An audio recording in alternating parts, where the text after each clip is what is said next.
grabar, doctor. Ahí está. ¿Ya está? Tenía que aceptar. Sí, ahí está. ¿Sí? ¿Algo más? ¿Alguien quería hablar? ¿No? Bueno, entonces, una regla directiva. Eva, ¿querías decir algo? Eva, que se prendió tu cuadrado, o María Cruz, ¿quieren decir algo? ¿No? Listo. Entonces, la regla directiva es aquella que me da un medio para obtener un fin, pero no necesariamente va a ser eficaz. Yo les hago una pregunta a ustedes. ¿Diariamente utilizan alguna regla técnica? El que la utiliza levanta la mano. El que la utilice levante la mano.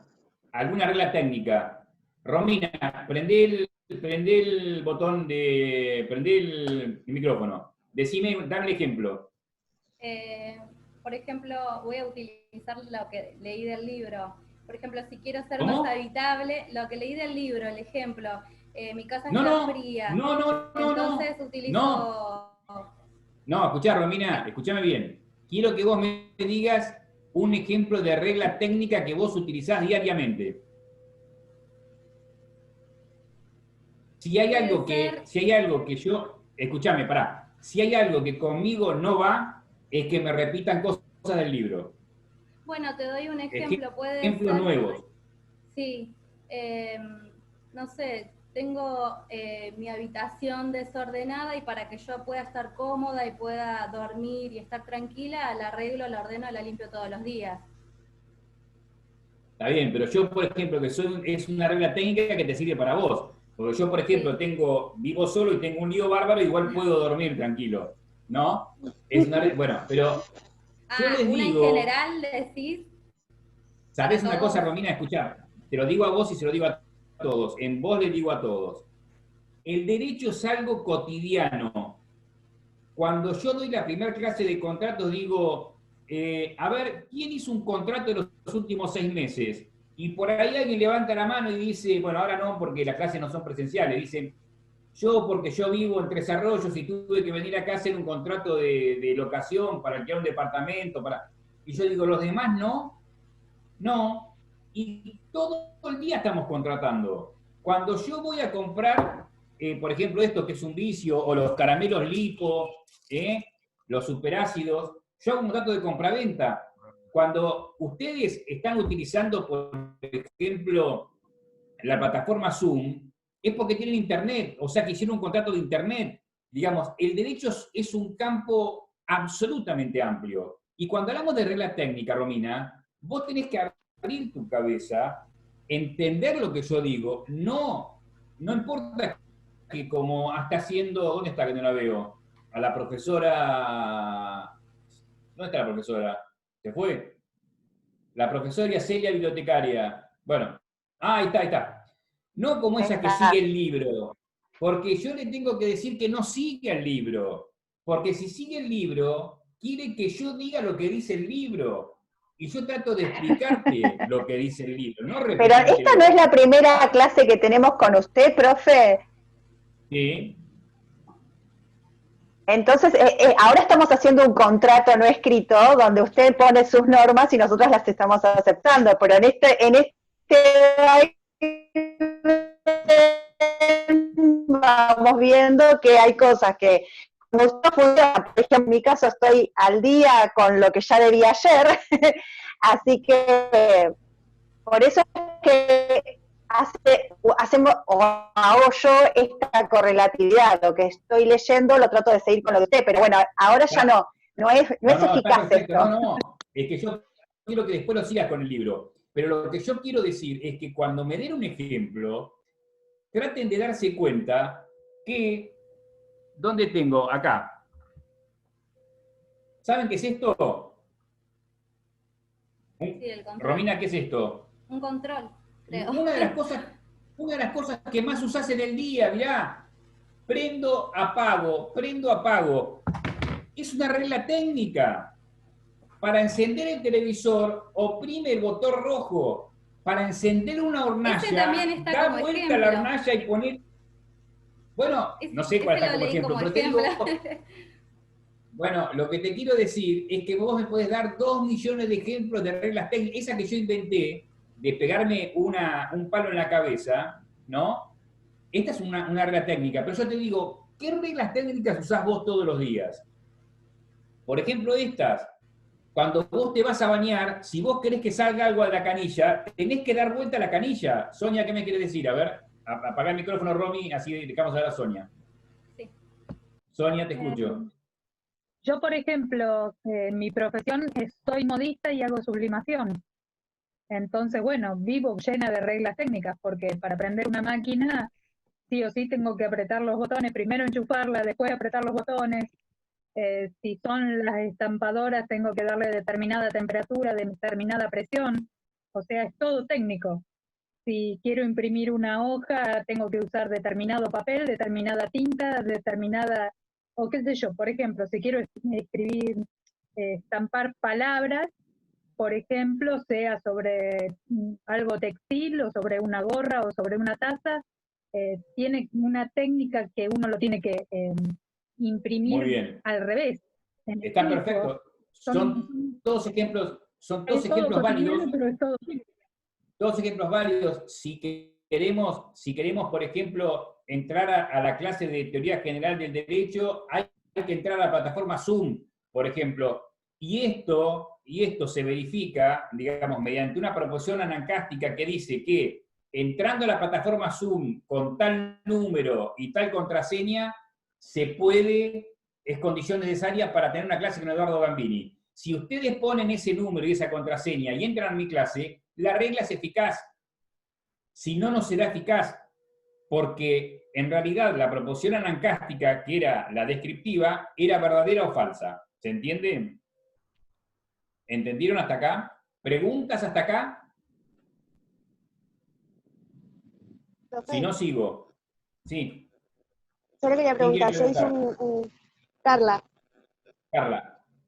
yo hice un apunte, puse que al formar una técnica nos apoyamos en una proposición anancástica. ¿Está bien? Claro. Vos en realidad, vos fíjate, yo te voy a decir lo que sucede históricamente. Históricamente hubo alguien que construyó controles remotos, ¿no? Entonces, que puso tantas cables que hizo conectar a un botón rojo de encendido y apagado. Entonces, estos hechos hicieron que vos des una regla técnica que digas, para encender el televisor oprime el botón rojo. ¿Por qué? Porque está apoyado en una proposición anancástica, que es una descripción, que dice, oprimir el botón rojo es condición necesaria y suficiente para encender el televisor, porque previamente aquellos que hicieron el control remoto, lo hicieron para que esa regla técnica sea eficaz, no para que vos oprimas el botón rojo y estalle el televisor. Porque si no, ese manual de instrucciones no te va a servir para nada. Justamente, y el derecho al consumidor lo obliga, cuando te venden una maquinaria, te tienen que dar un manual de instrucciones. Son todas reglas técnicas. Y son todas reglas técnicas que vos, si cumplís con lo que dice, vas a poder obtener el fin deseado. Todas reglas técnicas que están apoyadas en proposiciones anancásticas, que son proposiciones descriptivas verdaderas. Por eso vas a obtener el fin deseado. ¿Está? Te envidio, Javier, no puedo tomar este mate porque me da acidez, pero te envidio, ahí también a Guillermina que toman mate, hace mucho que no puedo tomar mate. Yo, bueno. ¿O querés agarrar la pantalla o querés hacer una pregunta, María Cruz? Prendé. La pregunta mía es, pues, es como lo que tengo un poquito la duda. Entonces, en el caso de la proposición anancástica, es como, se enfoca más en la verdad, o también puede ser en lo positivo y lo negativo. La verdad o la falsedad. O sea, una proposición anancástica, si yo te digo, cuando vos haces una descripción, ¿no? La descripción es verdadera. Sí. Yo te digo en este momento,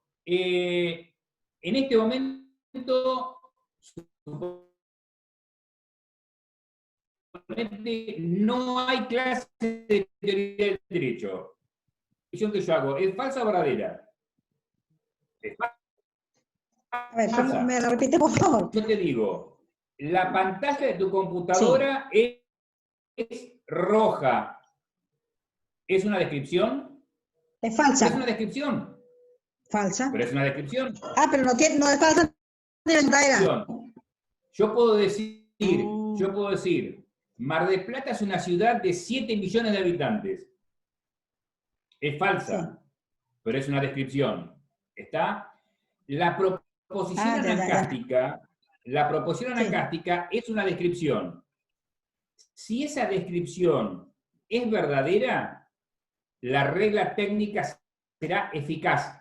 Si la proposición anancástica es falsa, la regla técnica será ineficaz. Lo que pasa es que yo digo, al ser una regla técnica, es una norma. Como es una norma, no se puede predicar verdad o falsedad porque está en lenguaje prescriptivo. Lo que se puede predicar es otra cosa. Por ejemplo, en este caso, eficaz o ineficaz, porque lo que yo quiero es que me den un medio idóneo para poder obtener un fin. ¿Está? En realidad, o sea que la proposición anancástica es la que hace que la norma sea verdadera o falsa. Prácticamente no, se apoya en ella. que la norma sea eficaz. ¿Ves? La norma no es Eficaz, digo, me verdadera. equivoqué. Sí, eficaz. No, me equivoqué. Sí, eficaz. cual. Ya, cual. ya me quedó claro. ¿Cómo haces una regla técnica, María Cruz? Es generalmente en base a la experiencia. Una regla técnica. ¿Me escuchás ahora? ¿Se escucha? Ahorita sí te está escuchando. Sí, ahorita sí le escucho. Apaga el micrófono, a ver. Apaga el micrófono, María Cruz. Así escuchas mejor. Listo. ¿Me escuchan todos bien? Con la cabeza, díganme, ¿me escuchan? Bueno, ¿cómo se hace una regla técnica? Es en base a la experiencia, ¿no? Quien construye, vuelvo a repetir, un celular, un control remoto, obviamente lo hace en base a la experiencia y va probando. Entonces, cuando va probando y ve que al hacer determinada actividad se logra determinado fin, es donde emite la regla técnica, que dice, para hacer tal cosa hay que hacer tal otra. Esto está basado en la experiencia, y como está basado en la experiencia, está basado en una proposición descriptiva que dice que hacer determinada cosa es condición necesaria y suficiente para obtener determinado fin. Y eso va a ser verdadero, ¿no? Y eso va a hacer que la regla sea eficaz. Ahora, si esa proposición anancástica es falsa, la regla va a ser ineficaz. Muchas veces, ¿no? Por ejemplo, vamos a suponer que Catalina y Romina están enamoradas de Martín, Greco. Entonces Catalina le dice a Romina, si querés por tenerte de novia con Martín, tenés que cada vez que pasás por al lado de él, tenés que pegar una cachetada. ¿Por qué? Porque quiere competir con vos. Entonces te da una regla técnica que está equivocada, ¿no? Que va a ser ineficaz, porque vos le vas a pegar una cachetada a Martín y va a decir, uy, yo con esta no salgo más. Pero es una regla técnica. Que sea ineficaz no quiere decir que no sea una regla técnica. Lo que pasa es que debería haber una proposición anancástica que diga, pegar una cachetada todos los días a Martín es condición necesaria y suficiente para que él se ponga de novio conmigo. Y esa proposición anancástica es falsa, salvo que Martín me digas que sos sadomasoquista y te gusta que te peguen. Por ahí te gusta que te peguen y bueno, en este caso sería eficaz. No, le dice que no. ¿Se entiende un poco? ¿Alguien no entendió? ¿Alguien me quiere hacer una pregunta? Pasamos al tercer grupo de este núcleo importante de significado, que son las prescripciones. Ya cuando hablamos de prescripciones, ustedes dicen, epa, dice, parece que estaríamos hablando de las normas con las que generalmente nos vamos a encontrar en los códigos, porque cuando hablamos de prescripciones nos suena autoridad, a que son normas que emanan de una autoridad, que están dirigidas a otras personas para intentar modificar la conducta. no me importa como la regla técnica para que puedan obtener determinado fin o como la regla definitoria para que realmente puedan jugar al juego que sea o hacer el contrato que sea, sino que nos está diciendo qué es lo que debemos o qué es lo que no podemos hacer, y generalmente esta autoridad, ¿no?, utiliza una herramienta para que yo me comporte de una determinada manera. ¿Por qué Kelsen dice que la norma es una regla de motivación indirecta y no directa? ¿Qué diferencia hay, por ejemplo, entre una norma jurídica y uno de los 10 mandamientos? ¿Alguien quiere prender el micrófono? Si no, se los digo yo. Nadie prende el micrófono. Se lo voy a decir yo.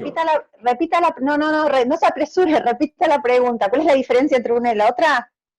Sí. Y si yo respeto los 10 mandamientos,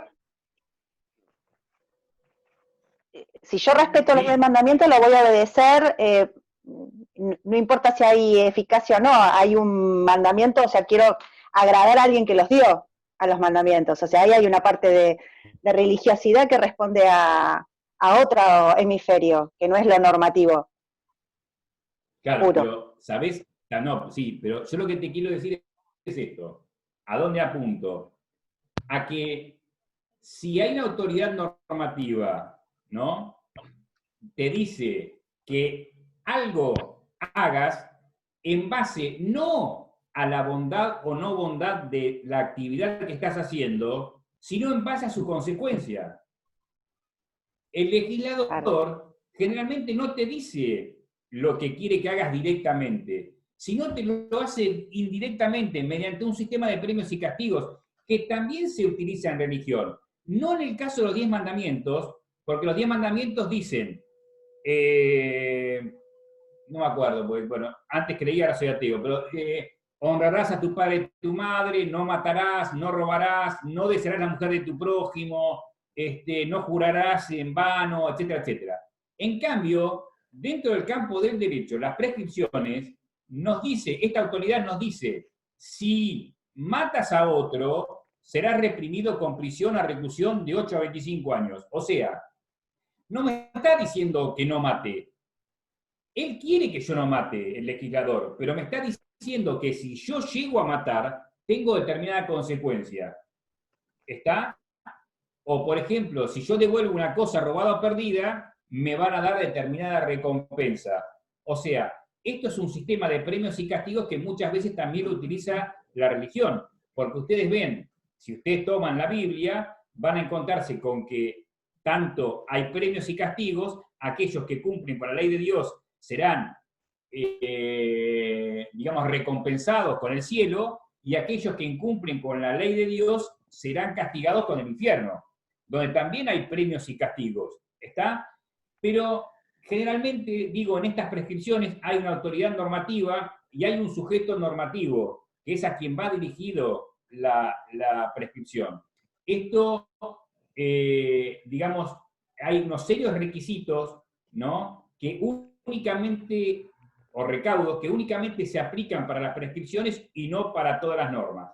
Ahora, yo les voy a decir cuáles son los elementos de las prescripciones, y cuando les diga cuáles son los elementos de las prescripciones, les voy a decir que los tres primeros responden a todo tipo de normas, los 3 segundos solo responden o solo son elementos de las prescripciones, y los 2 que siguen son elementos de las prescripciones que pueden o no pueden estar.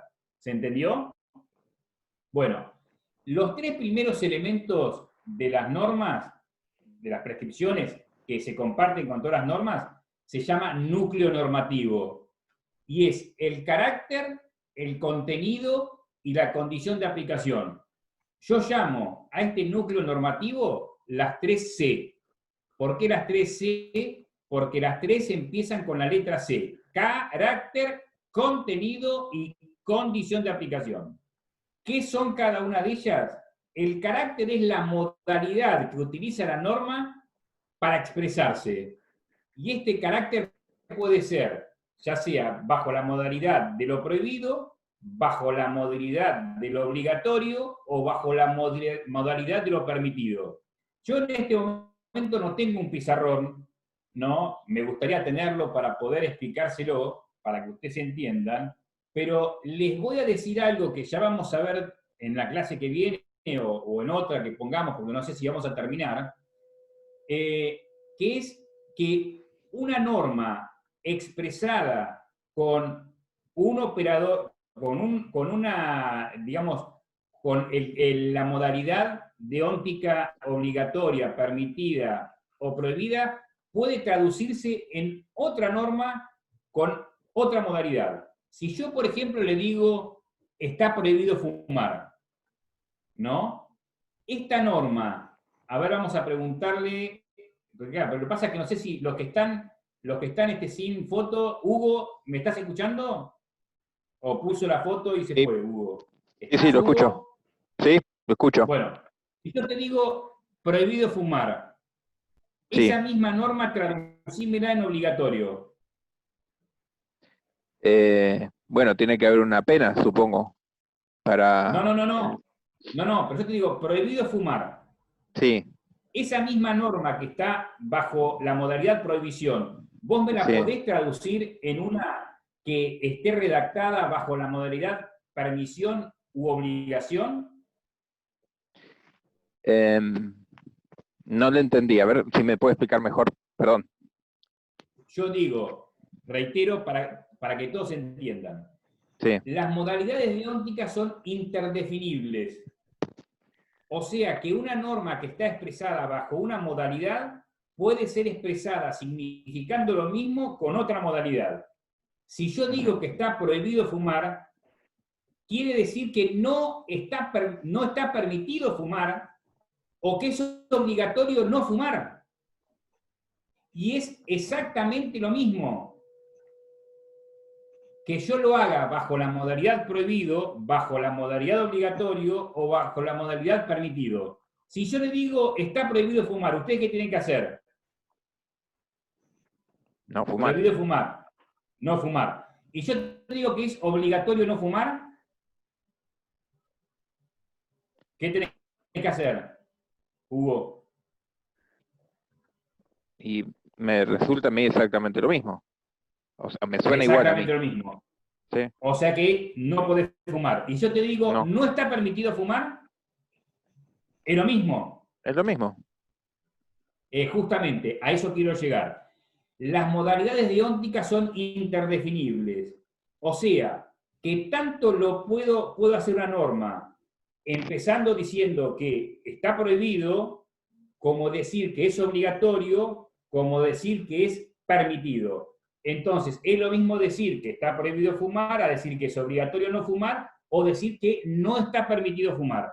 Las tres normas, bajo tres modalidades deónticas distintas, significan exactamente lo mismo. ¿Se entiende? Muy bien. El contenido, que es el segundo elemento del núcleo normativo, es la acción que yo quiero declarar prohibida, obligatoria o permitida. Como por ejemplo, vestirme la vestimenta. Entonces yo digo, no está prohibido vestirse como uno quiera, o sea que está permitido vestirse como uno quiera, o no es obligatorio vestirse de determinada forma. Vale decir, la actividad que yo quiero que tenga como la norma a donde vaya dirigida, ese es el contenido de la norma. Entonces, ¿qué quiero yo, por ejemplo? Que la gente, que sea obligatorio que no se fume, que no se cruce en rojo. Bueno, ese es el contenido de la norma. El contenido de la norma puede ser una acción o puede ser una omisión. Vale decir, yo puedo decir que, por ejemplo, está permitido caminar por la calle, o puedo decir que no está permitido atentar contra mi derecho de propiedad. O sea, en uno de los casos el contenido de la norma será una acción, en otros casos el contenido de la norma será una omisión. El tercer elemento del núcleo normativo es la condición de aplicación. La condición de aplicación son las circunstancias que deben darse para que la norma pueda ser ejecutada. Por ejemplo, si yo digo, me dice Javier, me dice, tomate un poco de Aquarius, ¿no? ¿Cuál es la condición de aplicación, Javier? Prende el micrófono. No prendiste el micrófono, Javier. Ahora, la condición de aplicación sería tomar, ¿está bien? Tomar. No, que yo tenga Aquarius. Si vos me decís, Ok. tomá un poco, yo ya no tengo más. Si me dices, tomá un poco de Aquarius, la condición para que se pueda cumplir con la norma, ¿no? Te obligo a que tomes Aquarius, yo digo, no tengo, digamos, si yo no tengo Aquarius, no puedo cumplirla. Si vos me decís, por ejemplo, ¿no? Te paso, ven acá la ventana, ¿no? Sería, para la acción yo tendría que tener el otro elemento.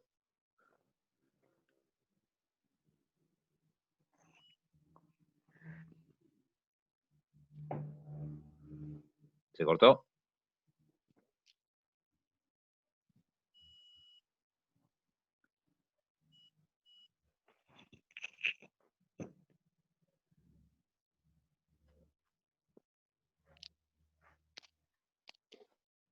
Yo te escucho, pero el profesor no sé qué pasó. No sé. Lo dejamos congelado. Doctor, creo que se congeló la imagen. Creo que todos estamos viendo que se congeló. A ver. Vamos a disfrutar de este espacio vacío.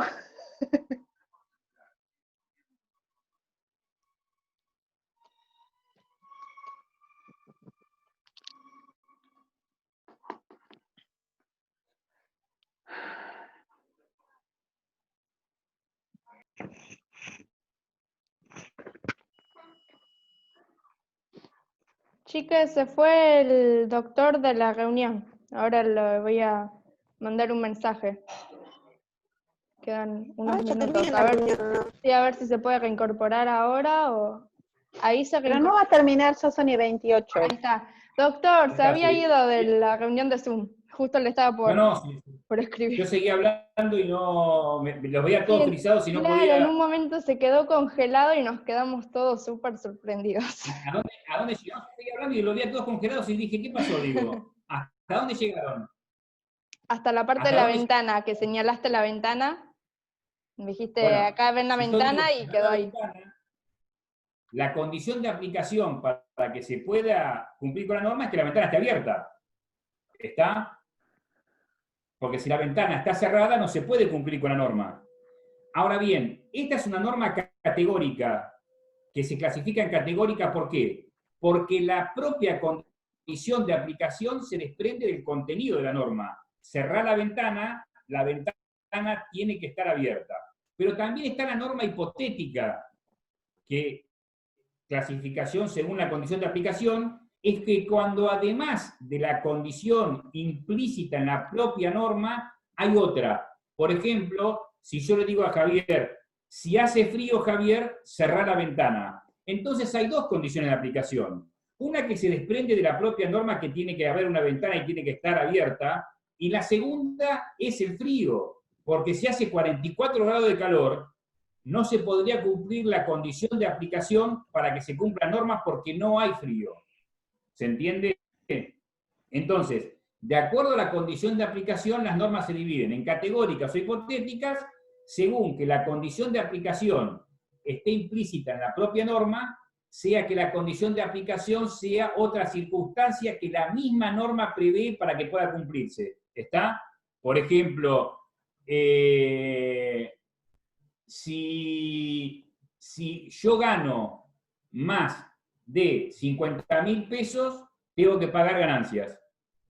¿Está? La condición de aplicación para que yo tenga que pagar ganancias es que tenga que ganar más de 50.000 pesos. Porque si la norma dijera, todos aquellos que trabajan pagan ganancias, la única condición de aplicación sería la propia contenido de la norma, que es trabajar, pero en cambio, cuando se le agrega un condimento especial, otra condición de aplicación, que es que haya un ingreso superior a determinado dinero, entonces ahí la norma es hipotética. Si tú ganas más de 55.000 pesos, debes pagar impuesto a las ganancias. En este caso la norma será hipotética. ¿Está? Y después hay 3 elementos, y ya me avisan que me voy a quedar sin tiempo, hay 3 elementos que son específicos de las prescripciones, que es la autoridad normativa, el sujeto normativo y la ocasión. La autoridad normativa es de quien deriva la norma, digamos, es el sujeto emisor, a quien que dicta la norma. Según la autoridad normativa, ¿cómo se podrán clasificar las normas? Se podrán clasificar en teónomas, si el origen es divino, por ejemplo, yo puedo considerar que hay normas que emanan de Dios, o también positivas, ¿no? Que son las que emanan de los hombres. O sea, dentro de la autoridad normativa se clasifican en teónomas o en positivas. Hay otra clasificación que a mi amigo y hermano George Henry von Wright no le gusta mucho en cuanto a la autoridad normativa, que son las heterónomas y autónomas. Las heterónomas son aquellas que nos provienen de afuera, ¿no? Es un legislador, ¿no?, que dice que, por ejemplo, no puedo cruzar el semáforo en rojo. La norma me proviene de una autoridad normativa que no está dentro mío, está fuera de mí. Las autónomas son las que se dicta el propio individuo. Por ejemplo, tengo que dar buenas clases. ¿Quién me dice que tengo que dar buenas clases? Me lo estoy diciendo yo a mí mismo. O sea, soy mi propia autoridad normativa. Como para von Wright, las normas positivas son siempre heterónomas, esta es una clasificación que no le da mucha importancia. Después está el sujeto normativo, que es a quién está dirigida la norma. Y de acuerdo al sujeto, digamos, todos somos sujetos normativos, inclusive ustedes fíjense que lo que ocurre en las democracias y en la república, inclusive las normas tienen como sujeto normativo a los propios legisladores, no como en los regímenes absolutos donde el rey dictaba las normas, pero esas normas no eran aplicadas para él, sino que eran únicamente aplicadas para los súbditos. Bueno, acá bueno, ahí Sol Giordano pregunta si va a ser subida la grabación al campus, alguien que le conteste. Sí. Entonces, en este sentido, los sujetos pueden ser generales cuando una norma abarca a una gran cantidad de sujetos, por ejemplo, la norma que dice que no hay que pasar el semáforo en rojo, es una norma de sujeto general, donde abarca a todos los sujetos, pero puede haber normas que abarcan a una sola persona o a un grupo de personas. Por ejemplo, todos aquellos que han combatido en Malvinas tienen derecho a cobrar una pensión. Son normas particulares. ¿Por qué? Porque apuntan a un grupo particular de personas y son a los excombatientes de Malvinas. No lo puede cobrar cualquiera esa pensión, sino únicamente los combatientes de Malvinas. O sea, que esa